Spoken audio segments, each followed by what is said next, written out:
Hi అండి. Hello అందరికీ నమస్కారం.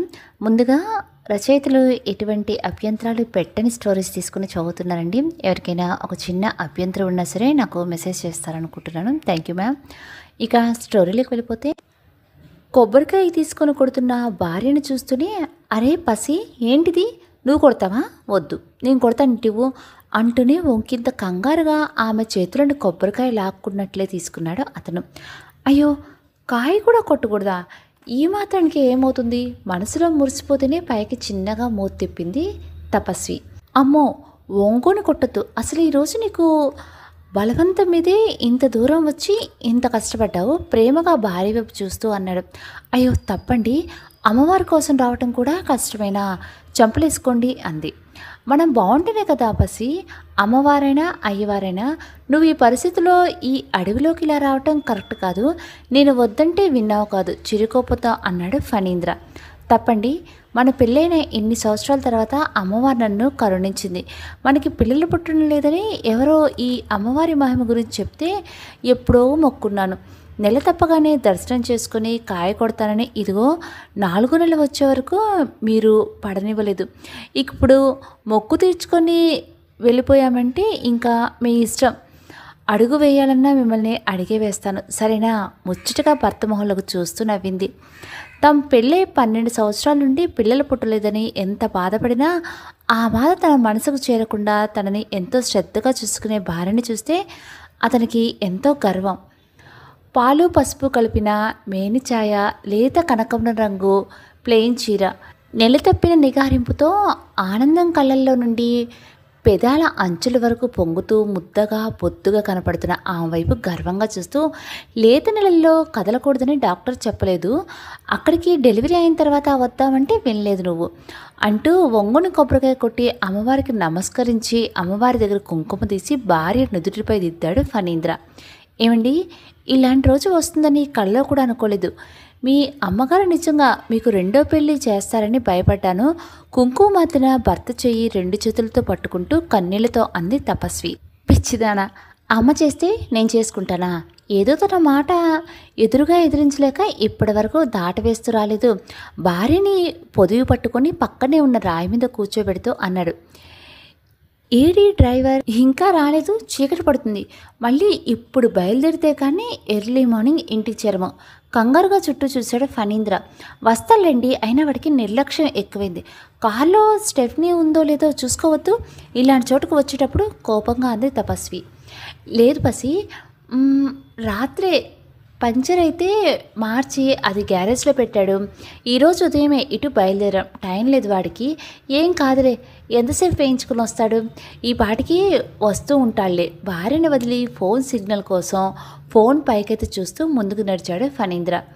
ముందుకు నడుస్తున్న భర్త వైపే చూస్తూ రాయి వెనక్గా ఉన్న చెట్టుకు జారగిల పడింది. ఆ క్షణంలోనే ఒక్కసారిగా వెన్నెలో నుంచి అగ్ని కనుక దూర్చినట్లు ఒళ్ళు జలధరిస్తూ అమ్మా అంటూ కేక వేసి అరిచింది.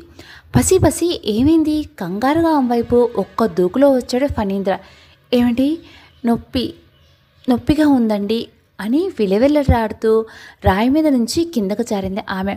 అయ్యో పసి పసి, మెల్లగా పడిపోతావు, దెబ్బ తగులుతుంది, ఏమైంది పసి, ఫోన్ కూడా సిగ్నల్ రావట్లేదు. నొప్పితో మెలకలు తిరుగుతున్న ఆమెను చూస్తూ బాధతో ఏం చేయాలో తోచక అతని కళ్ళల్లో నుండి నీళ్లు రాలిపోతున్నాయి. గబగబా కారు దగ్గరికి పరిగెత్తి వాటర్ బాటిల్ తెచ్చి ఆమె నోట్లో పట్టాడు. అయ్యో పసి, నిన్నెత్తుకొని పరిగెత్తినా 10 కిలోమీటర్ల దూరంలో కానీ ఊర్లేదు, కారు పనిచేయట్లేదు, అయ్యో నువ్వు పట్టుబడితే మాత్రం నేనెందుకు ఇంత దూరం తీసుకురావాలి, పసి ఇప్పుడేం చేయను, చిన్నపిల్లల ఆమె చుట్టూ తిరుగుతూ ఆమెను హత్తుకుంటూ ఇంతలోనే ఫోన్ ట్రై చేస్తూ ఏం చేయాలో అర్థం కాక సతమతమైపోతున్నాడు ఫణీంద్ర. ఏమండి, కడుపులో గుణపాలు పెట్టి పొడుస్తున్నట్టు ఉంది, పొత్తుకడి మీద చేత్తో ఒత్తుకున్నట్టు బిగ్గరగా ఏడవడానికి కూడా ఓపిక లేనట్లు మెలికలు తిరుగుతుంది తపస్వి.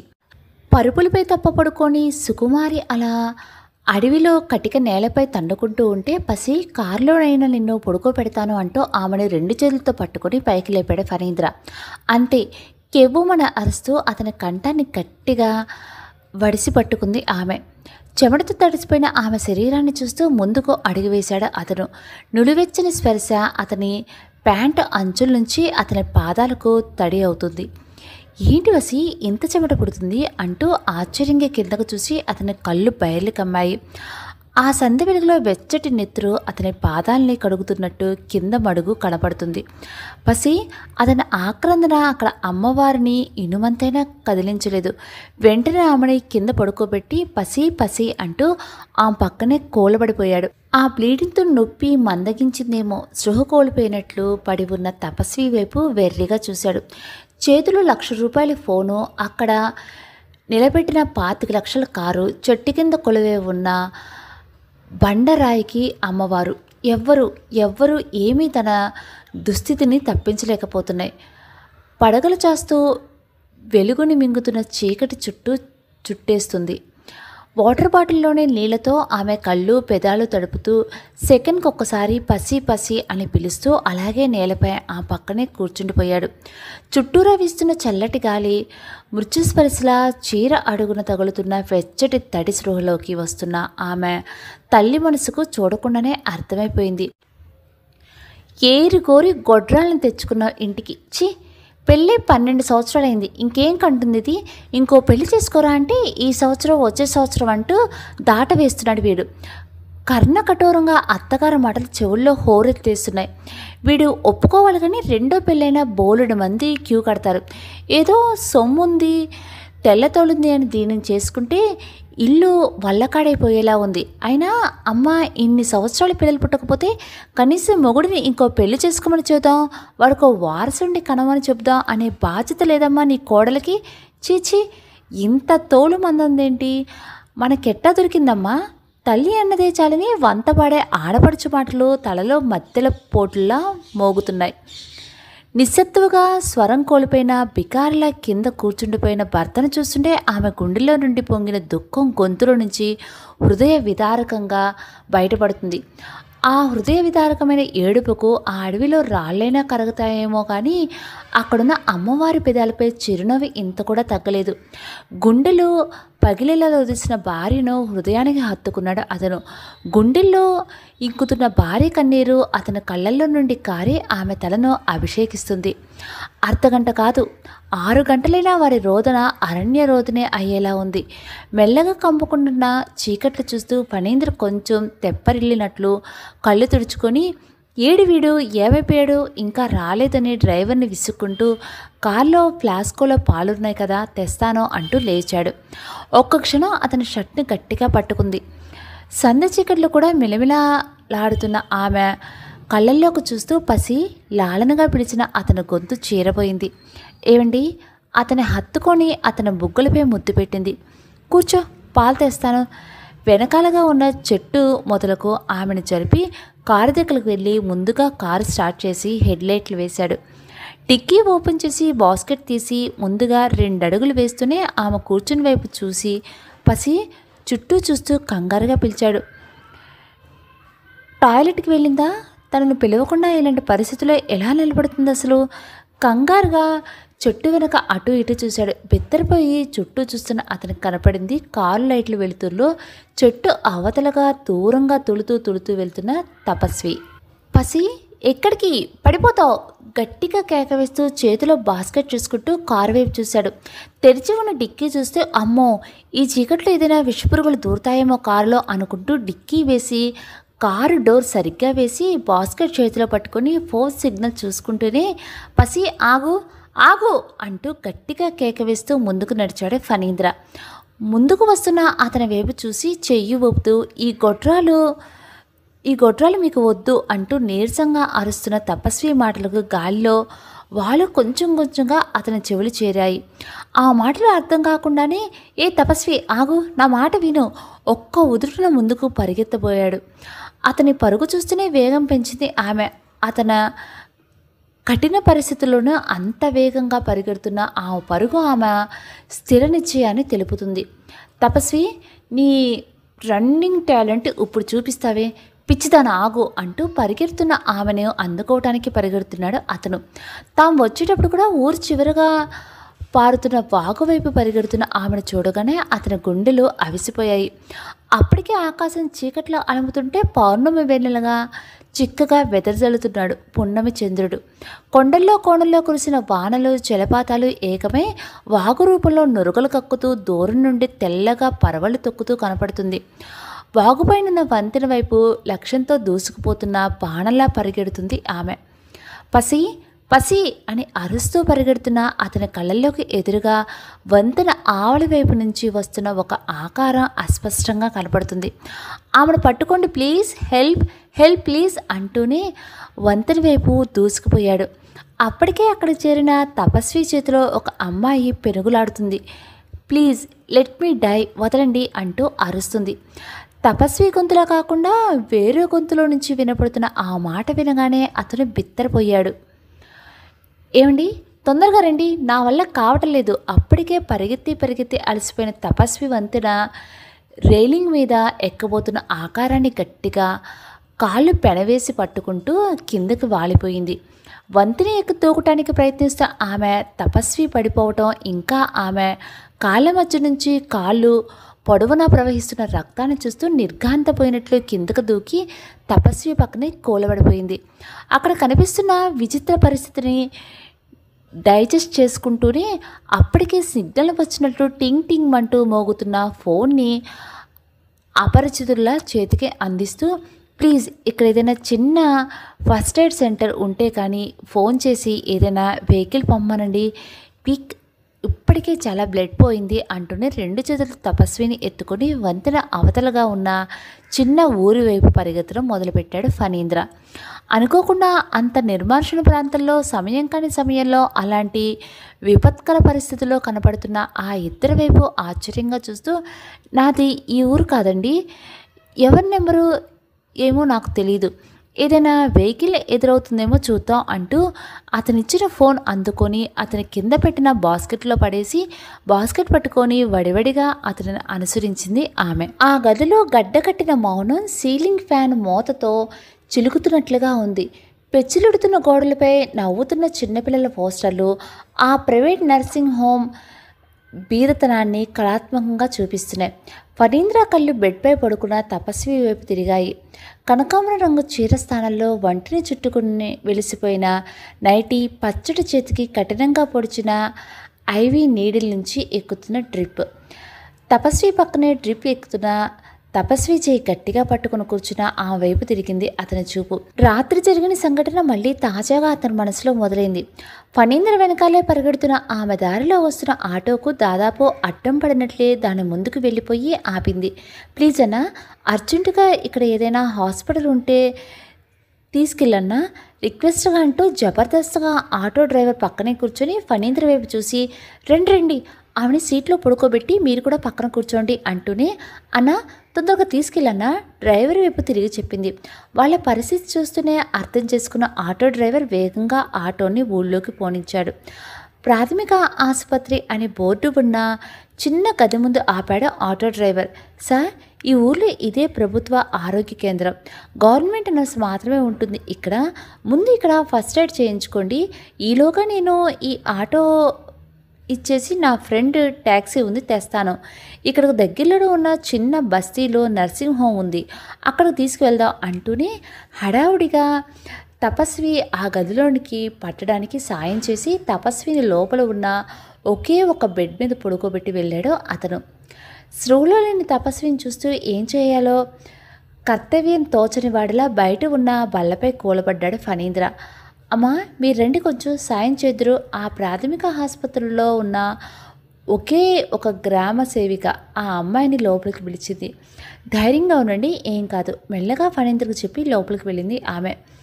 10 నిమిషాల్లో ట్యాక్సీ వచ్చేసరికి, సార్ బ్లీడింగ్ కంట్రోల్ అవ్వడానికి వాతం కమ్మకుండా ఉండటానికి ఇంజెక్షన్ చేశాను, మీరు వెంటనే పక్క బస్తీలో ఉన్న నర్సింగ్ హోమ్కి తీసుకువెళ్ళండి, మీరు చూస్తే పెద్దంటి వాళ్ళ ఉన్నారు, ఆ నర్సింగ్ హోమ్ నచ్చలేదని మంచి హాస్పిటల్కి వెళదామనుకుంటే సమయం మించిపోతుంది, కాబట్టి అలా చేయకండి, నర్సింగ్ హోమ్ చూడటానికి అలా ఉన్న డాక్టర్ అమ్మ చాలా మంచి ఆవిడ, మంచి హస్తవాసి కలవారు, ఈ చుట్టుపక్కల 4 చిన్న చిన్న గ్రామాలకు ఆమె ఏకైక లేడీ డాక్టర్, కొన్ని వేల మంది ఆమె దగ్గర సుఖంగా పురులు పోసుకున్నారు. కాబట్టి భయపడకుండా ఆవిడ ఎన్ని రోజులు ఉండమంటే అన్ని రోజులు హాస్పిటల్లో ఉండండి.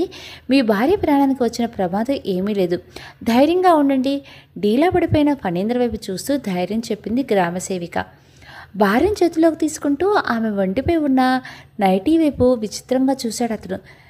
సారీ సార్, మేడం చీర పూర్తిగా రక్తంతో తడిచిపోయింది. క్లీన్ చేసి నా నైటీ వేశాను. ఏమనుకోకండి. నేను ఎప్పుడైనా నైట్ డ్యూటీ చేయవలసి వస్తే ఉంటుందని ఈ రూమ్లోనే ఒక నైటీ ఉంచుకుంటాను. అదే వేశాను. కొత్తది కాదు, కానీ ఇంకోటి లేదు క్షమాపణగా చెప్పింది ఆమె. అయ్యో అదేం లేదమ్మా అంటూ తపస్విని మళ్ళీ బెడ్పై ఉంచి వేలికి ఉన్న గోల్డ్ రింగ్ తీసి నర్స్ చేతిలో పెట్టాడు. సార్ వద్దు సార్, ఇది నా డ్యూటీ. మీరు లేట్ చేయకుండా త్వరగా వెళ్ళండి సార్ అంది ఆమె రింగ్ వద్దంటున్న చేతిలో వెనక్కి లాక్కుంటూ.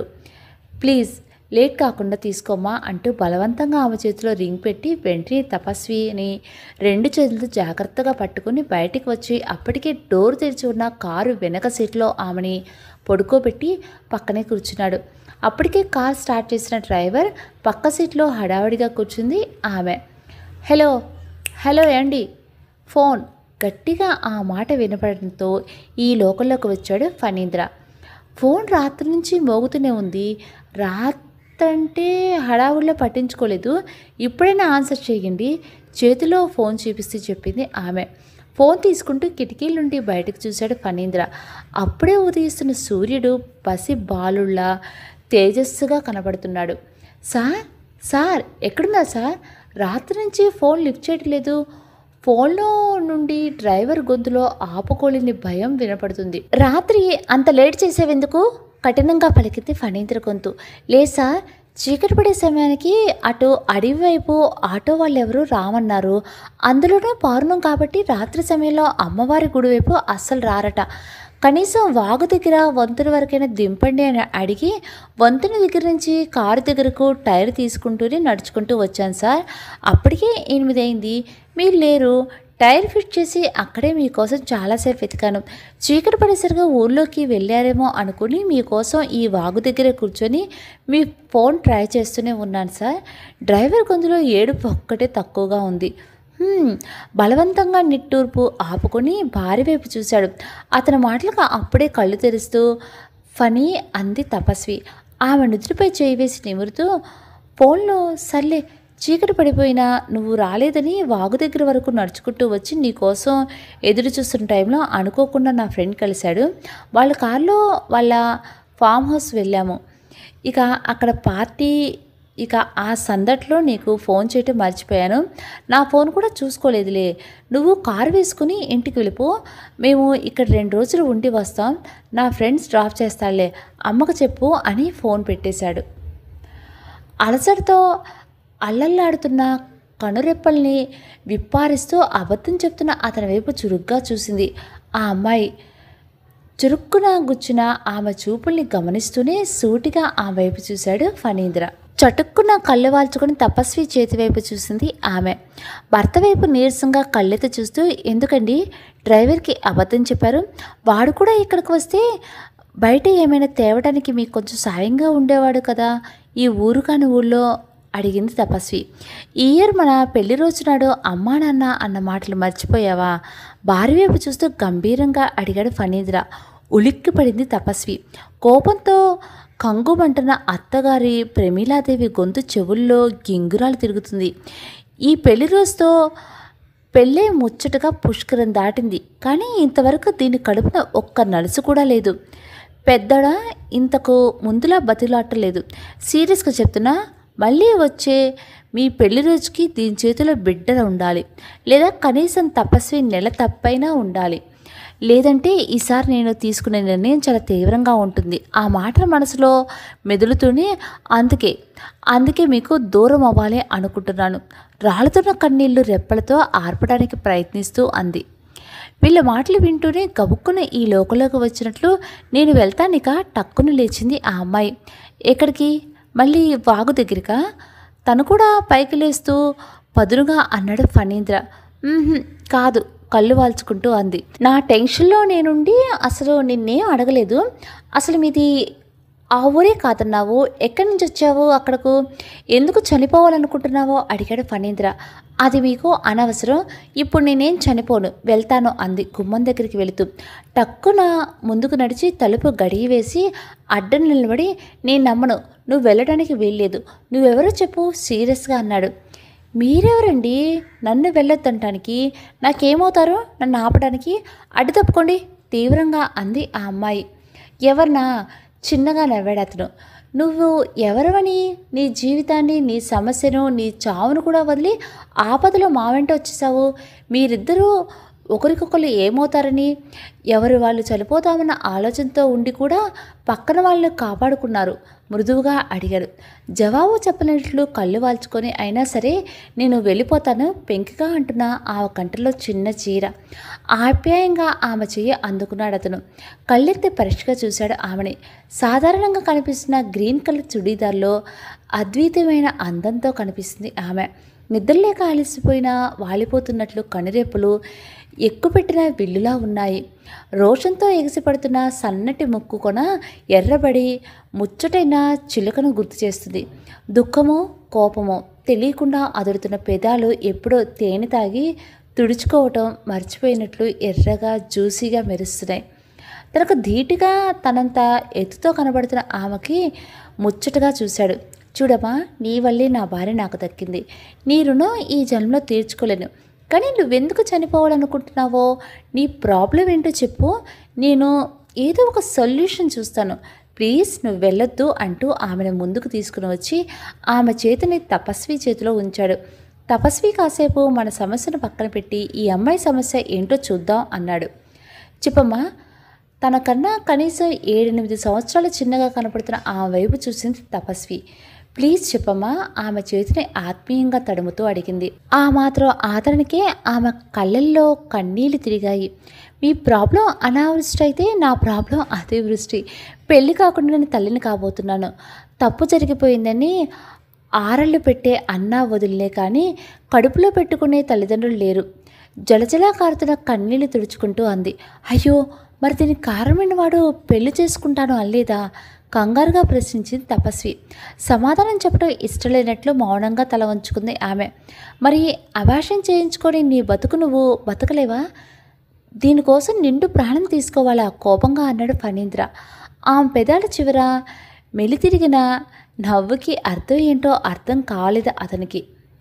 వాట్స్ రాంగ్, ఎందుకు నవ్వుతున్నావు అడిగాడు. తపస్వి కడుపు వైపు వేలితో చూపిస్తే, ఇది అభాషణేగా, మరి మీరెందుకు ఇంత బాధపడుతున్నారు? ఎక్కడైనా అది బిడ్డే, ఎక్కడైనా అది తల్లి. మీరు పోగొట్టుకోలేని బిడ్డను నేను పోగొట్టుకోగలనా? అందుకే నేనే లేకుండా పోవాలి అనుకున్నాను. అంత ఇష్టమైతే మరి బిడ్డను కని పెంచుకోవచ్చుగా? కన్ఫ్యూజన్గా అడిగాడు ఫణీంద్ర. పెళ్ళి కాని తల్లిగా సమాజంలో బతికేంత తెగింపు నాకు లేదు. ఇంకా అందరి నోళ్ళు ముయించేంత స్టేటస్ నాకు లేదు. బుల్లెట్లా వచ్చిన ఆ సమాధానం ఇద్దరిని 2 నిమిషాలు మాట్లాడనివ్వలేదు. సిలైన్ డ్రాప్ కరుగుతున్న కాళ్ళలా మెల్లగా కరుగుతుంది. ఆలోచన లేని జీవితం చివరి ఘట్టంలో ఉన్నట్టు ఆ డ్రాప్స్ వైపే చూస్తూ మౌనంగా కూర్చుంది ఆ అమ్మాయి. దేవుడు ఎంత నిర్దయుడు! కావాలనుకున్న వాళ్ళకి ఇవ్వడు, కానీ వద్దన్న వాళ్ళకు మాత్రం ఇస్తాడు నిర్వేదంగా అంది తపస్వి. మనిషి నీది నాది అని ఆలోచించకపోతే అన్నీ అందరివిగా ఎక్కువై పొంగిపోతున్నా ఎవరి సంపాదన వాళ్ళకే కావాలి. రోడ్డు ఎందరు అనాథలు ఉన్నా కానీ ఎవరి రక్తం వాళ్ళకే కావాలి. ఎందుకు ఈ స్వార్థం? ఎప్పుడొస్తుంది సమానత్వం? ఎవరు వేస్తారు ముందడుగు? స్వార్థంతో మిగిలిన సమాజం ఒప్పుకుంటుందా ఇలాంటి అడుగు? అసలు నీ కుటుంబమే ఒప్పుకుంటుందా ఇలాంటి అడుగు? తన అడుగుతో భూమిని ఆక్రమించిన వామనుడు స్వార్థాన్ని అనగదొక్కలేదే. అతని మెదడులో ఆలోచన సునామీ తిరుగుతుంది. ఎన్నో నెల ఆ వైపు చూస్తూ అడిగింది తపస్వి. 4 రోజుల క్రితమే 4వ నెల వచ్చింది. కనిపించకుండా గుండ్రంగా ఉన్న పొట్టపై చెయ్యి వేసుకుంటూ చెప్పింది ఆమె. నాకు అంతే, దుఃఖంతో బొంగురుపోయింది తపస్వి గొంతు. ఒక్కసారి అభాషణ అయినంత మాత్రాన ఎవరైనా చనిపోతారా? తపస్వి వైపు జాలిగా చూస్తుంది ఆమె. ఒక్కసారి కాదు, పెళ్ళే 12 సంవత్సరాలైంది. ఇక పిల్లలు పుట్టకపోతే మా వారికి వేరే పెళ్ళి చేస్తానంది మా అత్తగారు బాధగా చెప్పింది తపస్వి. 2వ పెళ్ళ అని ఆశ్చర్యంగా చూస్తూ, ఏ రోజుల్లో ఉన్నారు మీరు? ఇంకా మామూలుగా పిల్లలు పుట్టకపోతే ఐవీఎఫ్ చేయించుకోవచ్చు, లేదంటే సరోగసి తీసుకోవచ్చు. ఇన్ని సంవత్సరాలు ఇబ్బంది పడతారా ఎవరైనా? అపనమ్మకంగా అడిగింది ఆమె. మా అత్తయ్యకి కొంచెం సెంటిమెంట్స్ ఎక్కువ, ఇలాంటివి ఒప్పుకోరు. అక్కడికి ఆవిడికి తెలియకుండా 2 సార్లు ఐవీఎఫ్ చేయించుకున్నాను. నా దురదృష్టం అది నిలవలేదు. ఇక ఆవిడకి తెలియకుండా సరోగసి అనేది అసంభవం, దిగులుగా అంది తపస్వి. తను ఒక అపరిచితురాలతో తన సొంత విషయాలు చెప్పుకుంటున్నాను అనిపించడం లేదు. రాత్రి నుంచి తన ప్రాణం కాపాడటం కోసం ప్రయత్నం చేస్తున్న ఆత్మబంధువుతో మాట్లాడుతున్నాను అని అనుకుంది. ఈ రోజుల్లో పెద్దవాళ్ళకి అంత విలువిస్తున్నారా ఎవరైనా? ఆవిడికి నచ్చకపోతే మీ దారిని మీరే ట్రై చేయొచ్చు కదా, అసహనంగా అందామె. మా అమ్మ అంటే మా ఇంట్లో చాలా గౌరవం. తన పుట్టింటి వారిచ్చిన బంగారం అమ్మి నాన్నగారి చేత బిజినెస్ పెట్టించారు. ఆమె చేతి చలవ వలనే మేము ఈరోజు ఇంత పొజిషన్లో ఉన్నాం. ఆవిడకి ఎదురు చెప్పడం మా వల్ల కాదు. అయినా కానీ అమ్మకు తెలియకుండా 2 సార్లు ఐవీఎస్ చేయించాను, సక్సెస్ అవ్వలేదు. ఇక వద్దు అని ఆపేసింది తపస్వి. ఇన్ని సంవత్సరాల తర్వాత అమ్మవారి దయ వల్ల మా అదృష్టం పండింది అనుకున్నా. ఇలా అయ్యింది. దుఃఖంతో అతని గొంతు దూరమైంది. మళ్ళీ ప్రస్తుత సమస్యను భూతల్లా మనసును ఆక్రమించడంతో సైలెంట్గా ఉండిపోయారు అందరూ. నీకు 4th మంత్ అన్నావు కదా, డాక్టర్ చూపించుకున్నావా? ఆ వైపు చూసింది తపస్వి. డాక్టర్గా నిర్లిప్తగా నవ్వి 3 దాటిన తర్వాత కిట్తో టెస్ట్ చేసుకున్నాను. ఈ నిర్ణయం తీసుకోవడానికి ఇంత టైం పట్టింది అభావంగా చెప్పింది ఆమె. ఆ వైపు బాధగా చూస్తూ ఏం చదువుకున్నావు, జాబ్ చేస్తున్నావా అడిగింది తపస్వి. ఎంబీఏ చదివాను, హైదరాబాద్లో జాబ్ చేసేదాన్ని అని చెప్పింది. వాళ్ళ మాటలు వింటూనే తలలో తిరుగుతున్న ఆలోచనలు ఒక కొలిక్కి తెస్తూ విచారంగా ఉన్న ఇద్దరి వైపు చూసి ఒక నిర్ణయానికి వచ్చినట్లు నాతో ఐడియా అన్నాడు ఫణీంద్ర. ప్రశ్నార్థకంగా ఇద్దరు అతని వైపు చూశారు. ఒక్క దెబ్బకు 2 పెట్టెల్లా ఒక్క ఐడియాతో మన ఇద్దరు ప్రాబ్లం సాల్వ్ అవుతుంది ఆతురంగా చూస్తూ అన్నాడు అతను. ఏంటది చెప్పండి అడిగారు ఇద్దరు. చూడండి, ఇప్పుడు తపస్వికి అభాషణ అయ్యిందని తెలిస్తే ఇక మా అమ్మ చాలా గొడవ చేస్తుంది అని ఆ వైపుకు చూస్తూ, నువ్వేమో ఒంటరిగా ఈ బిడ్డను పెంచుకోలేవు అంటున్నావు కనుక అయితే ఏదో అర్థమే కానట్లు ఇద్దరూ ఒకేసారి ఉలిక్కిపడ్డారు. అవును, మీరు ఊహించింది నిజమే, నీ బిడ్డను మా బిడ్డగా చెప్దాం అన్నాడు. వాట్? నిర్గాంతపోయినట్లుగా నోరు తెరిచింది ఆమె. ఆ ఫీలింగ్తో సంబంధం లేనట్లు అలా ఎలా? ఈ బిడ్డ ఏమన్నా రేవే పుడుతుందా? ఇంకో 5 నెలలన్నా ఆగాలి భర్త వైపు చూస్తూ అంది తపస్వి. తెలుసు, అప్పటి వరకు అబార్షన్ అయినట్లు ఎవరికీ తెలియకుండా నువ్వు ప్రెగ్నెంట్లానే యాక్ట్ చేయాలి అన్నాడు ఫణీంద్ర. ఇదేమన్నా టీవీ సీరియల్ అనుకున్నావు ఫనీ? ప్రెగ్నెన్సీ లేకుండా ప్రెగ్నెన్సీ ఉన్నట్టు ఎలా యాక్ట్ చేస్తానో? మన ఇంట్లో వాళ్ళు పిచ్చోళ్ళు అనుకున్నావా? చిరుకోపంతో చూసింది తపస్వి. నో, ఎవరూ పిచ్చోళ్ళు కాదు, మనమే వాళ్ళ కంటపడకుండా దూరంగా ఉండాలి చెప్పాడు అతను. అలా ఎలా కుదురుతుంది? మీ ఇంట్లో లేకపోయినా మా ఇంట్లో అయినా తెలుస్తుంది కదా చిన్నపైన మొహంతో అంది తపస్వి. ఎవరికీ తెలీదు, ఎవరికీ తెలియకుండా జాగ్రత్తగా ఉండాలి మనం. ఎలాగో మన కంపెనీకి కొత్తగా బెంగళూరులో రోడ్డు వర్క్ వచ్చింది. ఎవరో ఒకళ్ళు అక్కడే ఉండి వర్క్ చూసుకోవాలి కనుక ఇంట్లో ఒప్పించి మనం బెంగళూరు వెళ్ళిపోదాం అని తపస్వికి చెప్పి ఆ అమ్మాయి వైపు చూస్తూ, నువ్వు కూడా మాతో వచ్చి ఎవరిని అక్కడికి రానివ్వకుండా తపస్వి తల్లితో సహా ఎవరికీ తెలియకుండా నీకు అక్కడే డెలివరీ చేయిస్తాను. తర్వాత మా ఆఫీస్లో నీకు మంచి జాబ్ ఇస్తాను. నీకు కావాల్సినప్పుడల్లా బేబీని చూసుకోవచ్చు. ఎలా ఉంది ప్లాన్? ఆశగా ఇద్దరి వైపు చూశాడు. చాలా బాగుంది. ఇంకా ఇద్దరికీ 1 నెలలు కనుక డేట్స్ ప్రాబ్లం కూడా రావు ఆనందంగా అంది తపస్వి. ఆశగా మాట్లాడేసుకుంటున్న ఇద్దరి వైపు భయంగా చూస్తూ, అంటే నా బేబీని మీరు అచ్చంగా తీసేసుకుంటారా? నో, కుదరదు. దుఃఖం సుడులు తిరుగుతుంది ఆమె గొంతులో. ఆమె దగ్గరగా 2 అడుగులు వేశాడు ఫణీంద్ర. ఆమె చేపట్టుకొని, చూడమ్మా, ప్రాక్టికల్గా ఆలోచించు. ఈ బేబీని ఒంటరిగా పెంచలేవని బేబీతో సహా చచ్చిపోదాం అనుకున్నావు నువ్వు. నీ బేబీని బతికించుకోవడానికి ఇదో అవకాశం అనుకో. నువ్వు ఈ ప్రాబ్లం వల్ల ఇలా పిరికిదాలా ఆలోచిస్తున్నావు, కానీ నువ్వు చాలా డేరింగ్ ఉమనివి. నేను తపస్విని ఎత్తుకొని పరిగెడుతుంటే ఆటో అతన్ని నువ్వు ప్రవర్తించిన విధానంతో నువ్వెంత క్విక్గా రెస్పాన్సిబిలిటీ తీసుకుంటావో అర్థమైంది. ఎంబీఏ చదివాను అంటున్నావు, మా కంపెనీలో మంచి జాబ్ కూడా డీల్ చేయగలవు నువ్వు. ఇక ఈ జాబ్లో నీకు లైఫ్ సెక్యూరిటీ, ఈ బిడ్డ లేకపోతే నీకు మంచి భవిష్యత్తు ఉంటాయి అంటూనే ఆమె కళ్ళల్లో చూస్తూ ఒక్క నిమిషం ఆగి, ఇంకా గొప్ప విషయం ఏంటో తెలుసా, నీ బేబీ ఒక మంచి కుటుంబానికి కొన్ని కోట్ల ఆస్తికి వారసురాలు అవుతుంది. ఇంకా నువ్వు అనుకున్నట్లు అచ్చంగా నీ బేబీని వదిలేయవలసిన అవసరం లేదు. ఎప్పుడైనా నీ బేబీని చూసుకోవచ్చు, తనతో జీవితాంతం మంచి ఫ్రెండ్గా ఉండొచ్చు. సో ఈ డీల్ వల్ల మన జీవితం, నీ జీవితం, ఇద్దరి జీవితాలు బాగుపడతాయి. ఆలోచించు అనుమానంగా చెప్పాడు. గదిలో నిమిషాలు దొలుతున్నాయి. డ్రిప్ అయిపోగానే నర్సు వచ్చి ఇంకో బాటిల్ పెట్టి వెళ్ళింది. సార్ నాకు ఇష్టమే. కొన్ని నిమిషాలు మామూలుగా ఆలోచించిన తర్వాత వేరే దారి లేనట్లు పెదవి విప్పింది ఆమె. ఓహో థ్యాంక్ యూ సో మచ్. సంతోషంగా ఆమె చేపట్టుకుని గట్టిగా ఊపుతూ ప్రశ్నార్థకంగా చూశాడు ఆమె వైపు. మిస్ విరోహ చెప్పింది ఆమె షేక్ హ్యాండ్ ఇస్తూ. ఓహో నైస్ నేమ్, చాలా బాగుంది విరోహ.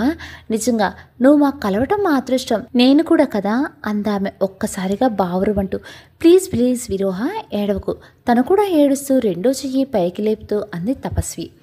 మీరు కనుక ఆ టైంలో కనపడకపోతే నేను ఈ పాటికి నా బిడ్డతో సహా అంటూ రెండు చేతులతో మొహం కప్పుకుంది విరోహ. లేదు విరోహ, మనం ఇలా కలవాలని, నీ బిడ్డ మా వారసులు కావాలని రాసిపెట్టి ఉంది కనుకే నువ్వు ఆ సమయానికి అక్కడికి వచ్చావు. మేము కూడా హైదరాబాద్ నుంచి అమ్మవారి పేరుతో ఇంత దూరం వచ్చావు. పోనీలే అమ్మవారి దయ, ఎవరి కడుపులో అయితేనే మా ఇంటికి ఒక వెలుగును ప్రసాదించింది. వాళ్ళిద్దరికీ నచ్చ చెప్తూ చేతులు ఎత్తి జోడించింది ఫణీంద్ర. ఇది నిజమే అన్నట్లు ఫోన్ గంటను కొట్టినట్లు ట్రంగ్ అంటూ మోగింది. ఫోన్ లిఫ్ట్ చేస్తేనే స్పీకర్లో పెడుతూ అమ్మా చెప్పు అన్నాడు ఫణీంద్ర. ఆ పెద్దావిడ నిన్న సాయంత్రం ఫోన్ చేసినప్పుడు రాత్రి వచ్చేస్తాన్నావు, 10 వరకు మీకోసం చూసి పడుకున్నాను. ఏ అర్ధరాత్రో వచ్చి పడుకున్నారులే అనుకున్నా, ఇంకా రాలేదట. ఆతృతగా వినపడుతుంది అవతలి వైపు నుంచి ప్రమీలాదేవి గొంతు. అమ్మా లేదమ్మా, కార్ టైర్ పంచర్ అయింది.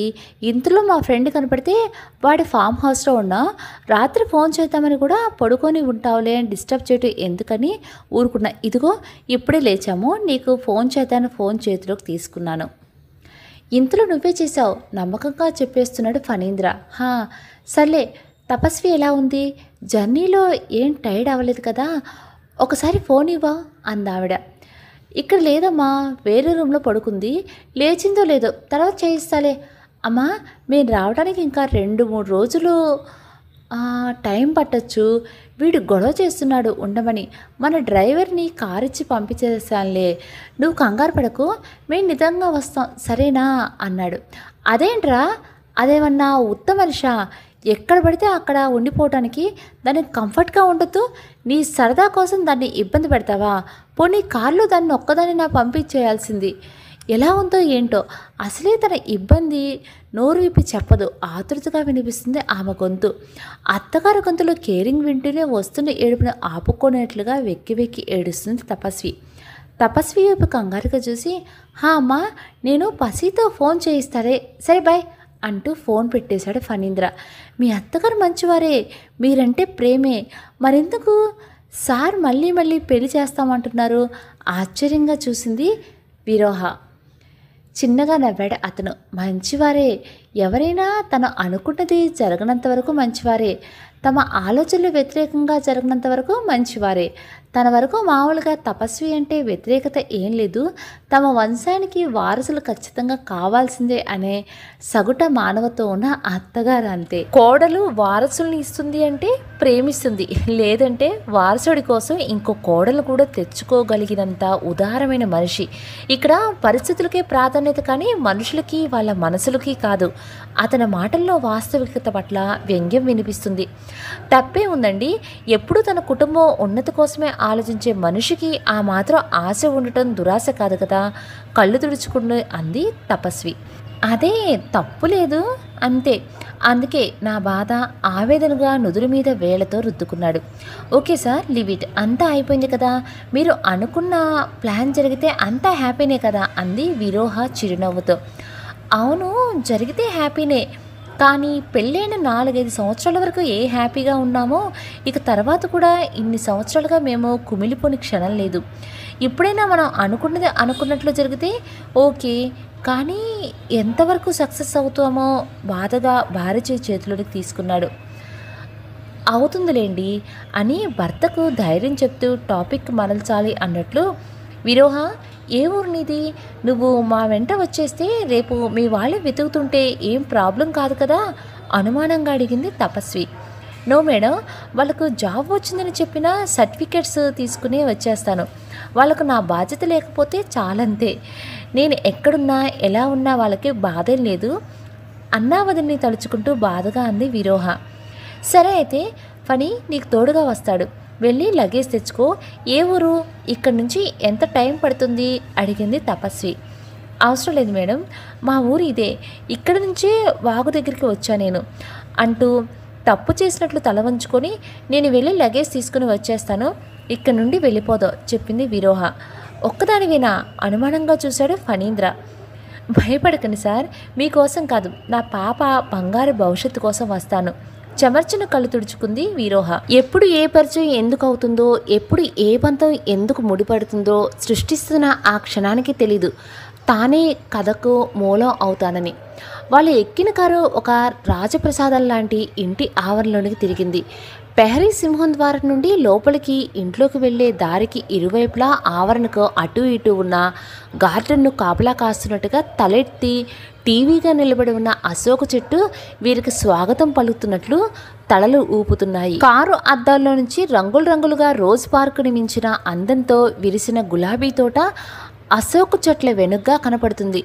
టాక్సీ ఆగుతూ ఉండగానే ఇంటి ఆవరణలో ఆగి ఉన్న కార్ల దగ్గర నుంచి ఒక వ్యక్తి పరిగెత్తుకుంటూ వచ్చి టాక్సీ వెనక డోర్ తీశాడు. వినోద్ ఇన్నోవా ఇంట్లోనే ఉంది. డాడీ ఇంట్లోనే ఉన్నారా అడుగుతూనే కిందకు దిగాడు ఫణీంద్ర. ఉన్నారు సార్ వినయంగా తల వంచి చెప్పాడు అతను. సరే డిక్కీలో లగేజీ తీయి చెప్పాడు ఫణీంద్ర. తపస్వి టేక్ కేర్, నీరసం బయటికి కనిపించనివ్వకు. డ్రైవర్ వెనక్కు వెళ్ళగానే తపస్వి వైపు డోర్ తీస్తూ మెల్లగా అన్నాడు. అప్పటికే ఫ్రంట్ సీట్ నుంచి కిందకు దిగింది విరోహ. విరోహ నీ లగేజ్ డ్రైవర్ తెస్తాడు కానీరా అంటూ తపస్విని అలాగే పట్టుకొని వీపు వెనక్గా చేత్తో పట్టుకొని దగ్గరగా హత్తుకుంటూ లోపలికి నడిచాడు. సినిమాల్లో మాత్రమే చూసేలా లగ్జరీగా రాజప్రసాదంలా కనపడుతున్న బిల్డింగ్ వైపు తోటకి ఇంటికి మధ్య ఉన్న విశాలమైన ఆవరణలో నిలబెట్టి ఉన్న 4 పడవల్లాంటి కార్లను ఆశ్చర్యంగా చూస్తూ వాళ్ళ వెనకే నడిచింది విరోహ. మమ్మీ తమ్ముడొచ్చాడు లోపలికి అడుగు పెట్టకుండానే ఎదురుగా వచ్చిన ఒక స్త్రీ లోపలికి చూస్తూ అరిచింది. వయసు 35-40 మధ్యలో ఉన్న 30లోనే వయసును తొక్కి పట్టేలినంత నిశ్చయంతో ఉన్న ఫిట్గా కనపడుతుంది ఆమె. ఫణీంద్రను అనుకొని నడుస్తున్న తపస్విని చూడగానే ఏంట్రా మీ ఆవిడేంటి స్ట్రా వేసి నెత్తురంతా పీల్చేసినట్టు ఇలా ఉంది ఆశ్చర్యంగా బిగ్గరగా అరిచింది. ఉలిక్కి పడినట్లే ఏం లేదు వదిన, జర్నీ కదా లేని ఓపిక తెచ్చుకున్నట్లు భర్త చేయి వదిలించుకొని నవ్వుతూ చెప్పింది తపస్వి. నిజమే తపస్వి, 3 రోజులకి ఇలా అయిపోయావు, అందుకే అంత దూరం వద్దు అంటే విన్నావు కాదు. లోపల నుంచి వస్తున్న కోడలను చూస్తూ చిరుకోపంతో అంది ప్రమీలాదేవి. ముందు మమ్మల్ని లోపలికి రాణిస్తారా, ఇక్కడే మాట్లాడతారా? అసలే టైర్డ్ అయిపోయా ఉంటే మనసులో కంగారుగా ఉన్న పైకి చిరాగ్గా చూపిస్తూ అన్నాడు ఫణీంద్ర. సర్లే రండి ఫ్రెష్ అయ్యి బ్రేక్ఫాస్ట్ చేదురు అంది ప్రమీలాదేవి. సోఫాలో కూర్చొని పేపర్ చూస్తున్న తండ్రి వైపు చూస్తూ గుడ్ మార్నింగ్ నాన్న, ఇంకా ఆఫీస్కి వెళ్ళలేదు అడిగాడు ఫణీంద్ర. లేదు నాన్న, మీరు వస్తున్నారుగా మీతో కలిసి టిఫిన్ చేద్దామని ఆగాను. వెళ్ళండి, తొందరగా ఫ్రెష్ అయ్యి వస్తే టిఫిన్ చేసి నేను వెళ్తాను టైం చూసుకుంటూ అన్నారు భుజంగరావు గారు. ఈ అమ్మాయి విరోహ వైపు ప్రశ్నార్థకంగా చూస్తూ అడిగింది ప్రమీలాదేవి. ఓహో తను విరోహ అమ్మ, మా ఫ్రెండ్ ఇంటికి వెళ్తాను కదా, తన కజిన్ సిస్టర్ అని ప్రమీలాదేవికి చెప్పి భుజంగరావు గారి వైపు తిరిగి చూస్తూ తను MBA చేసిందంట నాన్న, మన కంపెనీలో ఇంటర్న్షిప్ చేస్తానంది, వాడు రిక్వెస్ట్ చేస్తే తీసుకొచ్చాను. ఎటు తిరిగి బెంగళూరులో వర్క్ స్టార్ట్ చేయాలి కదా, అటు ఇటు తిరగటం ఇబ్బంది అవుతుంది, నేనే అక్కడ ఉందామనుకుంటున్నాను. అక్కడ నాకు కూడా ఆఫీస్ పనులకి పర్సనల్ అసిస్టెంట్గా ఉంటుంది, ఇంకా తపస్వికి తోడుగా ఉంటుంది అని అనుకున్నాను చెప్పాడు ఫణీంద్ర. ఓహో గుడ్ ఐడియా, నువ్వు అక్కడే ఉండటం చాలా బెనిఫిట్ చెప్పాడు భుజంగరావు. ఏంటి తపస్విని తీసుకెళ్ళిపోతావా? ఇన్ని సంవత్సరాల తర్వాత అది నెల తప్పితే ఎంత జాగ్రత్తగా ఉండాలి, ఈ 2 రోజులకి ఎలా అయిపోయిందో చూడు, నువ్వు ఒక్కడే పో, దానికి పంపను నేను, కోపంగా అంది ప్రమీలాదేవి. అమ్మా సిల్లీగా మాట్లాడుకు, ఇక్కడ నువ్వు చూసే కళ్ళతో అక్కడ నేను చూస్తాను, ఇక్కడ చూసే డాక్టర్లు అక్కడ ఉన్నారుగా, ఈరోజు రేపేమైనా డెలివరీ అవుతుందా? తను ఇంకా 5 నెలలు ఆగాలి. ఇంట్లో ఫుడ్ తప్పితే నేను బయట తినలేను, తిన్నా హెల్త్ అప్సెట్ అవుతుంది, తెలుసు కదా నీకు, చిరాగ్గా అన్నాడు ఫణీంద్ర. వాడు వచ్చి రాగానే ఏం పంచాయతీనే ఇది, ఇప్పుడేమన్నా బయలుదేరుతున్నారా? ఇంకో వారం 10 రోజులు టైం ఉంది, అప్పటి వరకు ఆలోచించవచ్చు అంటూ విసుగ్గా భార్య వైపు చూసి, వెళ్ళండిరా, వెళ్ళి ఫ్రెష్ రండి, టిఫిన్ చేద్దాం ఫణీంద్రతో చెప్పారు భుజంగరావు గారు. అమ్మయ్యా, ముహూర్తం స్టార్ట్ అయిపోతుంది, ఇక సినిమా తీయటమే తర్వాత మనసులోనే రిలీఫ్ ఫీల్ అవుతూ విరోహ వైపు తిరిగి, విరోహ మా అక్క నందిని, మా అమ్మ నాన్నగారు పరిచయం చేశాడు. నమస్తే మేడం. నమస్తే సార్. హలో మేడం అంది ముగ్గురిని ఒకేసారి విష్ చేస్తూ. మేడం ఎందుకమ్మా, ఆంటీ అను, పర్వాలేదు, నువ్వేమైనా మా దగ్గర ఎంప్లాయీవా, మా ఫనీ ఫ్రెండ్ చెల్లెలివే కదా, నవ్వుతూ అంది Pramiladevi. God bless you Viroha, nice name నవ్వుతూ చెప్పారు భుజంగరావు గారు. హలో విరోహ అంటూ ఆమె వైపు పరీక్షగా చూస్తూనే, రే ఫనీ, ఏంట్రా ఈ అమ్మాయి ఇంత అందంగా ఉంది, ఆశ్చర్యంగా అరిచింది నందిని. ఊరుకోక్క, అన్నిటికీ ఇలానే సిల్లీగా అరుస్తూ ఉంటావు అని విరోహ వైపు చూస్తూ, మా అక్క అంతే విరోహ, ఏం మనసులో దాచుకోదు, అన్నిటికీ ఇలానే అరుస్తూ ఉంటుంది. ఈ రోడ్లోనే వాళ్ళ ఇల్లు కూడా. కొడుకు స్కూల్కి వెళ్ళగానే అమ్మ కూర్చులా అమ్మ దగ్గరికి వచ్చేసింది, ఇంకా మళ్ళీ కొడుకు ఇంటికి వచ్చాక వెళుతుంది. అక్క పెళ్ళైపోయిందని 2 రోజులు బెంగపడదాం అన్నా కానీ మా ముచ్చట తీరనీయకుండా ఎప్పుడు ఇక్కడే ఉంటుంది నవ్వుతూ అన్నాడు ఫణీంద్ర. మమ్మీ చూడు, వీడు రేపు నుంచి రాలే, గారాభంగా రాగాలు తీస్తూ తల్లి భుజంపై తలవాల్చింది నందిని. వాళ్ళ ఆత్మీయతను ప్రియంగా చూస్తుంది విరోహ. కొడుకు వస్తాడని ఆఫీస్కి వెళ్లకుండా ఎదురుచూసే తండ్రి, కోడలి ప్రయాణంలో నలిగిపోయిందని బాధపడే అత్తగారు, పెళ్ళి వెళ్ళిపోయినా కూడా అతి గారాభంగా అక్కను చూసుకుంటున్న తమ్ముడు, క్లాస్ బుక్స్ అడిగితేనే మీ కోరికలు తీర్చలేక చస్తున్నాను అని తనను చూస్తేనే చిరాకు పడే అన్న గుర్తుకు వచ్చాడు. ఓహో, డబ్బుకు లోటు లేని జీవితంలోనే ఉందా ఆత్మీయత అని అనుకుంటూ ఉండగానే, నేను వెళ్ళాలని చెప్పానా, పెద్దగా వినిపించిన భుజంగరావు గారి గొంతుతో గబుక్కున ఆలోచనల నుండి బయటకు వచ్చింది విరోహ.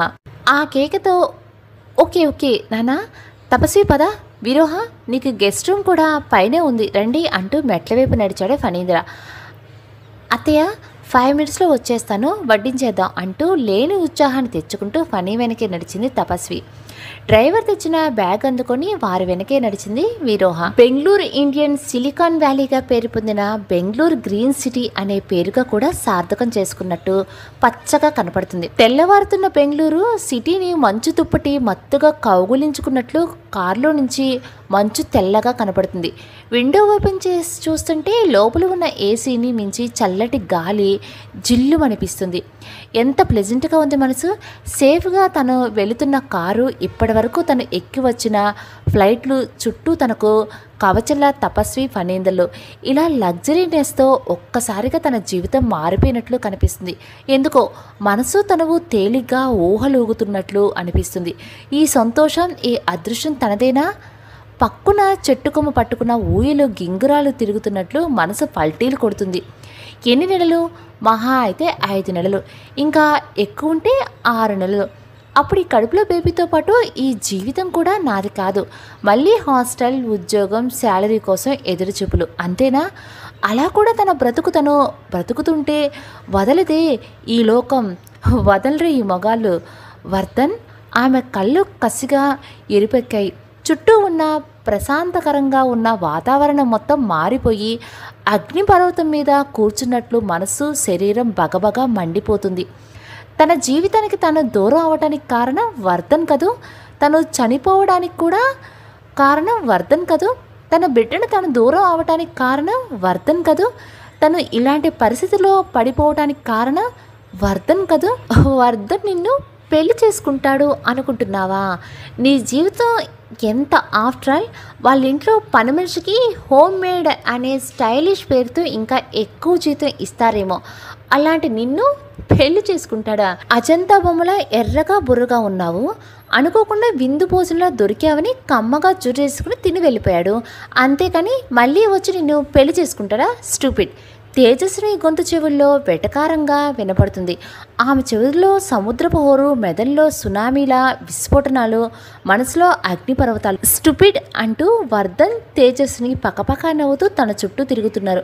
నో, ఆమె శరీరం సీట్లో ఎగిరెగిరి పడుతుంది. ఒక్క కుదుపులో కారు ఆగింది. మేడం ఎనాగిదే? పక్క నుంచి డ్రైవర్ ఆతృతంగా పిలుస్తున్నాడు. విరోహ భయంగా పిలిచారు ఇద్దరు. ఉలిక్కిపడి కళ్ళు తెరిచింది. సార్ అయోమయంగా చూసింది. నిద్రపోయావా విరోహ? పీడకల ఏమైనా వచ్చిందా? వెనక సీట్ నుంచి ముందుకు వంగి ఆత్మీయంగా విరోహ చేయి చేతిలోకి తీసుకుంటూ అడిగింది తపస్వి. సారీ మ్యామ్, నిద్రలోనే కళ్ళు తిరుగుతున్నట్లు అయ్యింది చిన్నబోయిన మొహంతో చెప్పింది. అయ్యో దీనికి సారీ ఎందుకు? అయినా కానీ విరోహ, నువ్వు నన్ను మ్యామ్ అనొద్దు, అక్క అని పిలువు చెప్పింది తపస్వి. ఇవన్నీ ఇంటికి వెళ్ళాక మాట్లాడుకోవచ్చు. తను పక్కకు తిరిగి ఇబ్బందిగా కూర్చుంది. సరిగ్గా కూర్చొని తపస్ని వారించాడు ఫణీంద్ర. అయ్యో సారీ విరోహ, సరిగ్గా కూర్చో. ఆమె చెయ్యి వదిలింది తపస్వి. మౌనంగా ముందుకు తిరిగి ఎదురుగా ఉన్న అద్దం నుంచి ముందుకు చూస్తూ కూర్చుంది విరోహ. దగ్గరగా ఎయిర్పోర్ట్ నుండి 20 నిమిషాలు ప్రయాణించాక జనప్రియ కమ్యూనిటీ హోమ్స్ అనే పెద్ద బోర్డు ఉన్న ఆర్చిలో తిరిగింది ఆ కారు. పక్కా ప్లాన్తో డిజైన్ చేసినట్లు పరిశుభ్రంగా లావిష్గా ఉంది ఏరియా. పెద్ద బిల్డింగ్స్, పచ్చని పెద్ద చెట్లు, ప్రతి ఇంటికి కాంపౌండ్, లోపల చాలా పెద్ద తోటలతో చాలా సిస్టమేటిక్గా ఉంది కమ్యూనిటీ. ఒక పెద్ద విల్లా ముందు ఆగింది కారు. తన దిగి ముందు వైపుకు వచ్చి దిగు విరోహ చెప్పాడు డోర్ తీస్తూ ఫణీంద్ర. భర్త వైపు చూసి జాగ్రత్తగా విరోహ ఇప్పుడే ఇలా ఉంది అంటూ తను కూడా డోర్ తీసుకుని దిగింది తపస్వి. పర్వాలేదు మ్యామ్ అంటూ దిగింది విరోహ. క్యాబ్ వెళ్ళిపోతేనే లగేజ్ ఇక్కడే ఉండనియ్యి తపస్వి, మేడ్ రాగానే లోపల పెడతారులే అంటూ లోపలికి నడిచాడు ఫణీంద్ర. విరోహ చెయ్యి పదిలంగా పట్టుకొని భర్త వెనకే నడిచింది తపస్వి. నీరసంగా ఉన్న విరోహ వైపు చూస్తూ, ఏం తినలేదు కదా, మార్నింగ్ సిక్నెస్ అయి ఉంటుంది, నేను protein shake, juice, food order పెడతాను, ఈలోగా మీరు ఫ్రెష్ అయ్యండి చెప్పాడు ఫణీంద్ర సోఫాలో కూర్చుంటూ. తను కూడా సోఫాలో కూర్చుంటూ కళ్ళతోనే ఇల్లు చుట్టేసింది విరోహ. అమ్మో ఎంత పెద్ద విల్లా! ఊరు మారి ఆ ఊరు నుంచి ఈ ఊరికి వస్తే మధ్యతరగతి వాళ్ళకు ఎన్ని ఇబ్బందులో, ఎన్ని అవసరాలో, అలాంటిది వీళ్ళకు ఫ్లైట్ దిగి రాగానే మంచి ఫర్నిచర్ హౌస్ అని అనుకోకుండా ఉండలేకపోయింది. విరోహ 10 మినిట్స్ రిలాక్స్ అవుతావా? ప్రోటీన్ షేక్ రాగానే తాగి ఫ్రెష్ అవుదు కానీ వామిటింగ్ అవ్వకుండా టాబ్లెట్ వేసుకుంటావా అడిగింది తపస్వి. టాబ్లెట్సా? నేను అసలు డాక్టర్ దగ్గరికి వెళ్ళలేదని చెప్పాను కదా మేడం, నిదానంగా చెప్పింది విరోహ. ఓహో అవును కదా, సారీ, నేను హాస్పిటల్లో చూపించుకుంటూనే ఇన్ని ఇబ్బందులు పడ్డాను, నువ్వెలా ఉంటావు? కనీసం వామిటింగ్ టాబ్లెట్ కూడా లేకుండా జాలిగా చూసింది తపస్వి. ఓ తేరగా వచ్చిందని పల్లెలు లాగిచ్చేస్తుంటే వాంతులు కాక ఇంకేమవుతాయి అంటూనే, రాత్రిపూట కాస్త తక్కువ తింటల్లి, తెల్లవారేసరికన్నా అరుగుతుంది అని ఉచిత సలహా ఇచ్చిన వదిన గుర్తుకు వచ్చి కళ్ళల్లో నీళ్లు తిరిగాయి ఆమెకి. నీళ్లు నిండిన ఆ కళ్ళు చూడగానే, వాటి విరోహ ఇబ్బందిగా ఉందా? ఒకరోజు చాలు, అన్నీ సెట్ అయిపోతాయి. మామూలుగా అయితే వెహికల్స్, వర్కర్స్ అందరూ వచ్చి ఇక్కడ సెట్ అయిన తర్వాత మేము వస్తాము, కానీ ఇదిగో మన పర్సనల్ ప్రాబ్లం వల్ల ఇక్కడ ఏమీ సెట్ చేసుకోకుండానే వచ్చేసాం. అందుకే ఫర్నిచర్తో సహా ఉన్న హౌస్ తీసుకున్నాను. సాయంత్రంకంతా కారు వచ్చేస్తుంది, నేను సాయంత్రమే హాస్పిటల్కి తీసుకువెళ్తాను, నువ్వు సాయంత్రం వరకు తిని రెస్ట్ తీసుకో. తపస్వి, వామిటింగ్ టాబ్లెట్స్ నీ దగ్గర లేవా అడిగాడు ఫణీంద్ర. హా ఉన్నాయండి అంటూ బ్యాగ్ తీసి టాబ్లెట్స్ తీసి విరోహ చేతిలో పెట్టింది తపస్వి. సారీ విరోహ, ఈ 10 రోజుల నుంచి ఇంటి దగ్గర నిన్ను స్పెషల్గా ట్రీట్ చేస్తే అమ్మ వాళ్ళకి డౌట్ వస్తుందని మామూలుగా ఉన్నాం, నువ్వేం తిన్నది కూడా అంతగా పర్టికులర్గా చూడలేదు. సారీ, ఈ రోజు నుండి అలా ఉండదు. సాయంత్రం డాక్టర్ గారి దగ్గరికి వెళ్ళి వచ్చిన తర్వాత నుంచి న్యూట్రిషన్ ఇచ్చిన డైట్ ఖచ్చితంగా ఫాలో అవుదాం, ఓకేనా అని ఫణీంద్ర చెప్తూ ఉండగానే, సార్ జొమాటో సింహద్వారం దగ్గర నుంచి బాయ్ గొంతు వినపడింది. ఫణీంద్ర గుమ్మం వైపు వెళుతుంటే గ్లాసుల కోసం వంటగది వైపు నడిచింది తపస్వి. నిజంగానే అపురూపంగా చూసుకునే వాళ్ళుంటే ఒళ్ళు ఇలాగే అలసిపోతుందా? తనకు తానే నవ్వుకుంటూ అలాగే కూర్చుండిపోయింది విరోహ. విరోహకి తనకు ఇచ్చి తను కూడా ప్రోటీన్ షేక్ తాగుతున్న తపస్వి వైపు చూస్తూ విండో వద్దకు వెళ్ళి నుంచుంటూ, తపస్వి అదిగో ఆ లెఫ్ట్ సైడ్ కనిపించే అపార్ట్మెంట్ చూడు అన్నాడు ఫణీంద్ర. హా, ఎందుకు అడిగింది తపస్వి కుతూహలంగా. దాంట్లోనే సెకండ్ ఫ్లోర్లో ఒక ఫ్లాట్ తీసుకున్నాను, డబుల్ బెడ్రూమ్ ఫ్లాట్ అన్నాడు. ఎందుకండి ఆఫీస్కా? ఆఫీసులకు అపార్ట్మెంట్స్ తీసుకోరు కదా, సైడ్ దగ్గరే కడతారు కదా. ఆఫీస్ బిల్డింగ్ సందేహంగా అడిగింది తపస్వి. ఆఫీస్ కోసం కాదు, మనకే చెప్పాడు. ఇదేంటి, ఎందుకు? త్రిబుల్ స్టేర్ విల్లా ఉంచుకొని అసంతృప్తిగా అంటూ చూసింది. ఇది విరోహ ఉండడానికి చెప్పాడు అతను. టక్కును తలెత్తి చూసింది విరోహ. అదేంటండి, ఇక్కడే మనిద్దరమే కదా, విరోహ వేరే చోట ఎందుకు? మళ్ళీ తనకు ఇబ్బంది కదా. ఇష్టం లేనట్లు చూసింది తపస్వి. లేదు తపస్వి, మనం ఏ ఛాన్స్ కూడా వదులుకోకూడదు. తిరిగి వచ్చి సోఫాలో కూర్చుంటూ అన్నాడు. మన ఆఫీస్ స్టాఫ్ కొందరు ఇంకొన్ని రోజులు ఇక్కడికి వచ్చేస్తారు. వాళ్ళు ఎప్పుడైనా అర్జెంట్ అయితే ఇంటికి కూడా వస్తారు.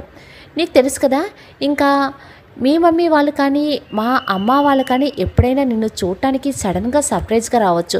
అప్పుడు విరోహ కడుపుతో ఇక్కడ కనపడకూడదు అన్నాడు విరోహ వైపు చూస్తూ. మరి విరోహ గురించి మన ఇంట్లో తెలుసు కదా, ఇంకా నాకు సహాయంగా ఉంటుందని కూడా చెప్పి తీసుకొచ్చారు కదా. మరి అత్తయ్య వాళ్ళు అడిగితే సందేహంగా అంది. వాళ్ళు ఉన్నన్ని రోజులు నిన్ను చూసుకోవడానికి వాళ్ళు ఉన్నారు కాబట్టి తను ఊరు వెళ్తున్నానని ఫోన్ చేసిందని చెప్తాను. నిజమేనండి, మనకి ఇంకా బెనిఫిట్ ఏంటంటే అత్తయ్య గారు కానీ మా అమ్మ వాళ్ళు కానీ చాలా రోజులు ఇక్కడ ఉండిపోవడానికి కుదరదు. దానివల్ల మనం సేఫ్ జోన్లో ఉన్నాం. గుండెల మీద చేయి వేసుకుంటూ చెప్పింది తపస్వి. మీ మమ్మీ కూడా ఎందుకు ఉండరు మేడం అడిగింది విరోహ. నానమ్మ బెడ్ పైనే ఉంటారు. కేర్ టేకర్ ఉన్నా కానీ ఏదో ఒకటి 2 రోజులు తప్ప ఎక్కువ రోజులు నానమ్మని ఇంట్లో వదిలి రావడానికి కుదరదు. ఇంకా డాడీకి కూడా sugar, time to time food కావాలి. అందుకే నా దగ్గర రావటం కుదరదని నన్నే వచ్చేమంది మమ్మీ. కానీ ఫనీ ఇప్పుడే వద్దులే అన్నారు అప్పుడు. ఇక ఇప్పుడు అసలు వెళ్ళే అవసరం లేకుండా పోయింది. చివరి మాట పలుకుతూ ఉండగానే ఆమె గొంతు దుఃఖంతో పూడికిపోయింది. ఇట్స్ ఓకే తపస్వి, అయిపోయిందిగా, ఊరుకో. ఆమెని పక్కనే కూర్చోబెట్టుకుంటూ సముదాయించాడు అతను. మెల్లగా లేచి వాళ్ళ దగ్గరకు వచ్చింది విరోహ. బాధపడకండి మేడం, మీ కడుపులో ఊపిరి తీసుకున్న బిడ్డ నా కడుపులో ఊపిరి పోసుకుంది అనుకోండి. 100% ఈ బిడ్డ మీది. మీరు కాపాడిన నా ఈ ప్రాణం మీద ప్రమాణం చేసి చెప్తున్నాను, ఈ బిడ్డ మీ బిడ్డ.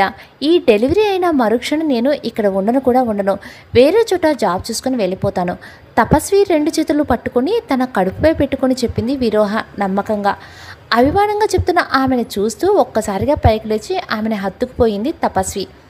తెలియని భారంతో నిండిపోయిన మనసుని మరల్చుకుంటూ, ఓకే తపస్వి, విరోహ మీ ఇద్దరికీ కొన్ని ముఖ్యమైన విషయాలు చెప్పాలి అన్నాడు.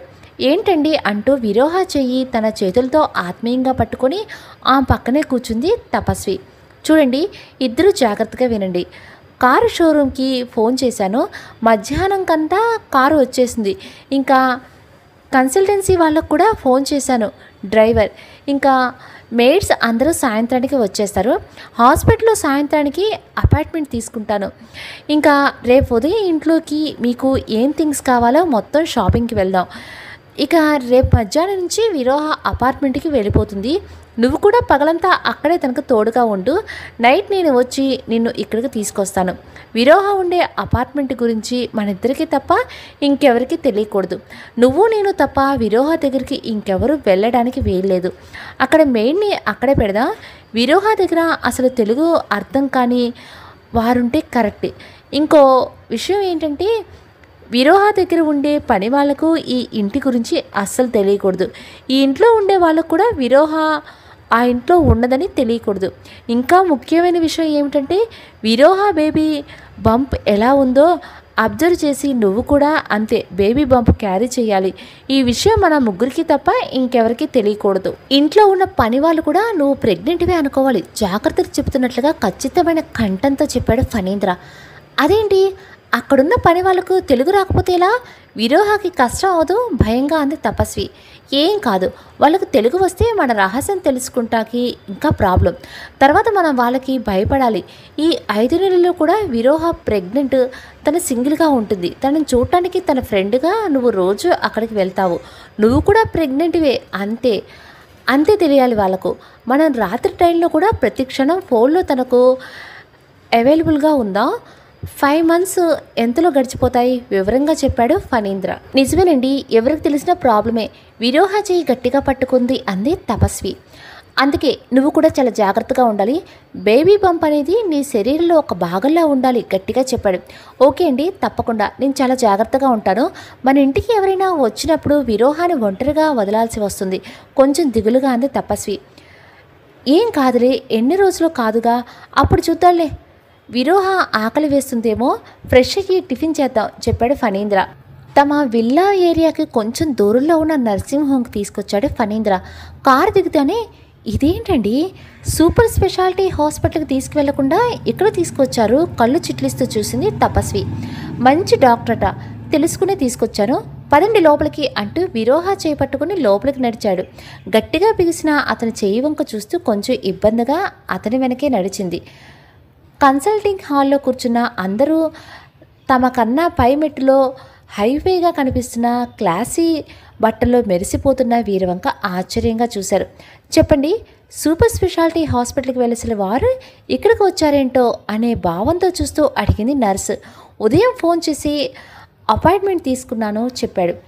ఓకే, 1 మినిట్, అయితే మీరిద్దరూ అలా కూర్చోండి, ఫైల్ రెడీ చేస్తాను అంటూ విరోహాన్ని కూర్చోమని ఫైల్ తీసింది. మేడం మీ పేరు అడిగింది సిస్టర్. చెప్తున్న విరోహ భుజంపై చెయ్యి వేసి మెత్తగా నొక్కుతూ తపస్వి ఫణీంద్ర, ఘట్టమనేని తపస్వి ఫణీంద్ర నొక్కి చెప్పాడు ఫణీంద్ర. ఒక్కసారి విచిత్రంగా అతని వైపు చూసి భుజాలు కదిలిస్తూ నవ్వి వయసు అడిగింది. 32 చెప్పాడు. 32 ఆశ్చర్యంగా కళ్ళెత్తి చూసి you are so beautiful madam నవ్వింది సిస్టర్.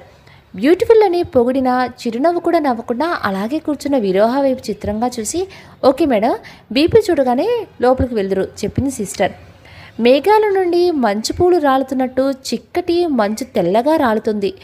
పెంట్ హౌస్ ముందు సిట్అవుట్లో కూర్చున్న ఆమె అతని గుండెల్లో ఒదిగిపోయి ఉంది. మీరు విరోహాన్ని తపస్వి ఫణీంద్ర అని చెప్తుంటే నాకెంత ఏడుపు వచ్చిందో తెలుసా? ఆమె కళ్ళల్లో నీళ్లు అతని గుండెల్లో ఇంకిపోతున్నాయి. పిచ్చి పసి మాట వరుసకి అంటూనే తప్పదు కదా అలా చెప్పటం అన్నాడు. ఎందుకు పేరు మార్చి ఎందుకు చెప్పాలి అడిగింది.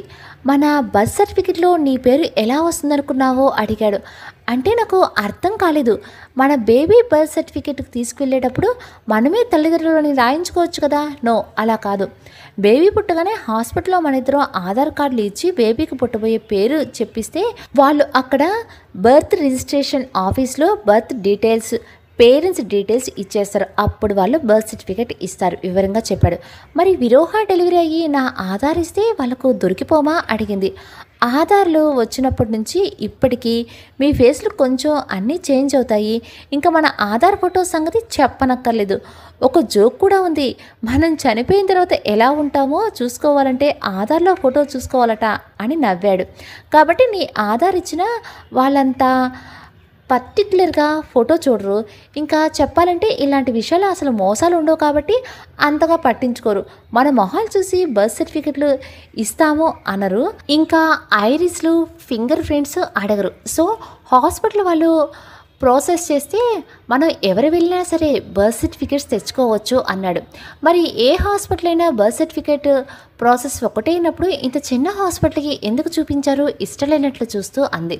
నవ్వుతూ ఆవిడ మరింత దగ్గరగా లాక్కున్నాడు. చిన్న హాస్పిటలా? బాగా కేరింగ్గా చూడమని ఫీజు ఎక్కువే ఇస్తాం మేడం. ఇక సూపర్ స్పెషాలిటీ హాస్పిటల్ అంటావా? సూపర్ స్పెషాలిటీ అంటేనే తెలుసుగా, స్పెషల్గా ట్రీట్ చేస్తాం అంటారు.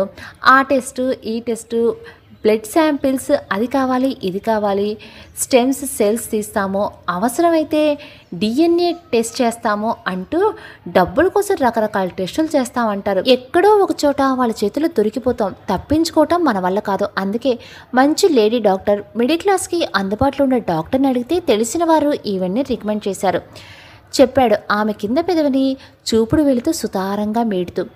ఏదో తన బిడ్డను మనం ఎవరికీ తెలియకుండా తీసేసుకోవటమే అనుకున్నాం, కానీ చాలా రిస్కులు ఉన్నాయి ఫనీ అంది తల పైకెత్తి అతని మొహంలోకి చూస్తూ. ఇంట్లోనే బయట ఎన్ని జాగ్రత్తలు తీసుకుంటే కానీ మనం చేసే పని పర్ఫెక్ట్గా ఉండదు బరువుగా నిట్టూర్చాడు అతను. విరోహాన్ని మనం చాలా జాగ్రత్తగా చూసుకోవాలి ఫనీ తపనగా పలికింది ఆమె గొంతు. గదిలోని బ్లూ కలర్ బెడ్ బల్బు మినుకు మినుకుమంటూ బయట ఉన్న వెలుతురిని జయించలేకపోతుంది. కీనీడలో కిటికీ వారగా నిలబడి బయటకు చూస్తుంది ఆమె. ఆమె చుట్టూరా కమ్ముకున్న నీలిరంగు మనసుని చుట్టుకున్న దిగులును మేఘలా ఉంది. కిటికీలో నుండి కనపడుతున్న ఎత్తైన అపార్ట్మెంట్ దూరంగా ఉన్న ఒంటి స్తంభం మేళ్లా కనపడుతుంది. వాళ్ళ మాటలో ఆత్మీయత తొణికిసలాడుతున్నా వాళ్ళు తీసుకున్న జాగ్రత్తలో తన జీవితం బందీ అయిపోతుందేమో అనే భయం ఆమె నిద్రను ఆమె దూరం తరుముతోంది. విరోహ ఇంకా పడుకోలేదా? పిలుపు వినిపిస్తూనే వెనక్కు తిరిగి చూసింది. లేదు మ్యామ్, నిద్ర రావటం లేదు, కొత్త ప్లేస్ కదా చెప్పింది. మేమనొద్దు, అక్క అని పిలువు. నీ బిడ్డను నా బిడ్డగా చేసుకుంటూ నీకు అక్కనైపోయాను. తడికళ్ళతో నవ్వింది తపస్వి. దిగులుగా ఉన్న ఆమె కళ్ళని చూస్తూ విరోహ ఇలారా అంటూ తీసుకువచ్చి బెడ్ మీద కూర్చోబెట్టి తను కూడా పక్కన కూర్చుంది. చూడు విరోహ, హాస్పిటల్లో నీ పేరు తపస్వి అని చెప్పారని భయపడుతున్నావు అనుకుంటున్నావా? మేము నీకెంత కొత్తో నువ్వు కూడా మాకంతే కొత్త. నీ మంచితనం మాకు, మా మంచితనం నీకు తెలిసే వరకు కొంచెం భయంగానే ఉంటుంది. కానీ ఎవరు నిన్ను మోసం చేస్తే చిన్న ప్రాణాన్ని వదులుకోలేక నువ్వు చనిపోదామనుకున్నావు చూడు, అక్కడే నీ మంచితనం మాకు అర్థమైంది. అలాగే నువ్వు కూడా మమ్మల్ని అర్థం చేసుకుని సంతోషంగా ఉండు. ఈ బేబీ బర్త్ సర్టిఫికెట్లో నీ పేరు ఉండటం కరెక్ట్ కాదు కదా. పోనీ నువ్వు నీ బిడ్డను మాకు దత్తత ఇచ్చానా అనటం కూడా కరెక్ట్ కాదు కదా. అందుకే హాస్పిటల్లో అలా చెప్పారు. నువ్వు ఆలోచించుకుని అర్థం చేసుకో. నీకు జరిగే మంచిని గుర్తించు, తర్వాత నీకు వచ్చే మంచి భవిష్యత్తును గుర్తిస్తుంది. ఆనందంగా ఉండు. నువ్వు సంతోషంగా ఉంటేనే ఈ బిడ్డ బాగుంటుంది. ఈ బిడ్డ బాగుంటేనే మన ఆలోచన నెరవేరుతుంది. నిజమే మేడం, మొన్న జరిగిపోయిన నష్టం కన్నా ఇంకా ఎక్కువ నష్టమేం జరగదు నాకు. పాజిటివ్గా ఆలోచిస్తే మనసు కూడా ప్రశాంతంగా ఉంటుంది. ఎవరికి దూరం అయ్యానని, ఎవరికి దగ్గరగా ఉన్నానని బాధపడాలి? నన్ను ప్రేమించే వాళ్ళు ఎవరున్నారు? నేను అక్కర్లేని అన్నా వదినా, అంతేగా, లీవ్ ఇట్ అనుకుంటూ నీలిరంగులో మెరుస్తున్న గోడ మీద చిన్న కృష్ణుని వాల్ పెయింటింగ్ చూస్తూ కళ్ళు మూసుకుంది. ఆనందంగా అనుభవించిన అనుభూతులు జాలి లేకుండా అధపాతాళానికి తొక్కేస్తాయి. పాతాళానికి జారిపోతుందనుకున్న జీవితం అనుకోకుండా అందలం ఎక్కేస్తుంది. ఇంతవరకు జీవితంలో ఎప్పుడూ టచ్ కూడా చేయనటువంటి మెత్తటి బెడ్, చుట్టూరా పడుచుకున్న చిన్నపిల్లల బొమ్మలు, చిన్న చిన్న టెడ్డీ బేర్స్, బబ్లీగా కనిపిస్తున్న మనసుకు ఆనందాన్ని, శరీరానికి మెత్తని స్పర్శను అందిస్తున్నాయి. ఎదురుగా వాళ్ళకి అమర్చిన 54 ఇంచెస్ ఎల్ఈడి పక్కనే టేబుల్పై ఉన్న ల్యాప్టాప్, పక్కనే ఉన్న ఐఫోన్ ఈ ప్రపంచాన్ని తన చేతుల్లోనే బంధించినట్లు కనబడుతున్నాయి. విరోహ, రేపటి నుంచి నీకు ఆఫీస్ వర్క్ అలర్ట్ చేస్తున్నాను.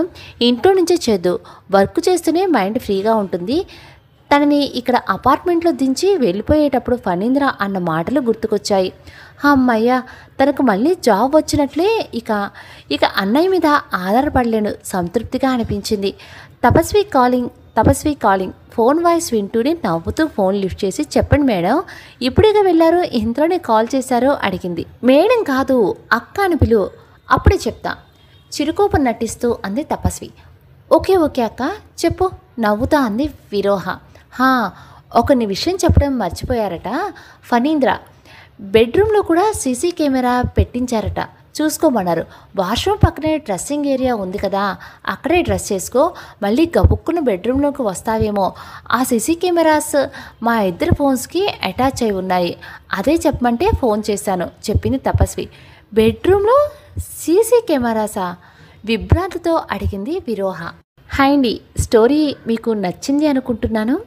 ఒక చిన్న మాట, ఎప్పుడు ఏ పరిచయం ఎందుకు అవుతుందో, ఎప్పుడు ఏ పందో ఎందుకు ముడిపడుతుందో సృష్టిస్తున్న ఆ క్షణానికి తెలీదు తనే ఈ కథకి మూలం అవుతానని. ఆనందంగా అనుభవించిన అనుభూతులు జాలి లేకుండా అధపాతాలను తొక్కేస్తాయి. పాతాళానికి జారిపోతున్న జీవితం అనుకోకుండా అందలం ఎక్కేసింది.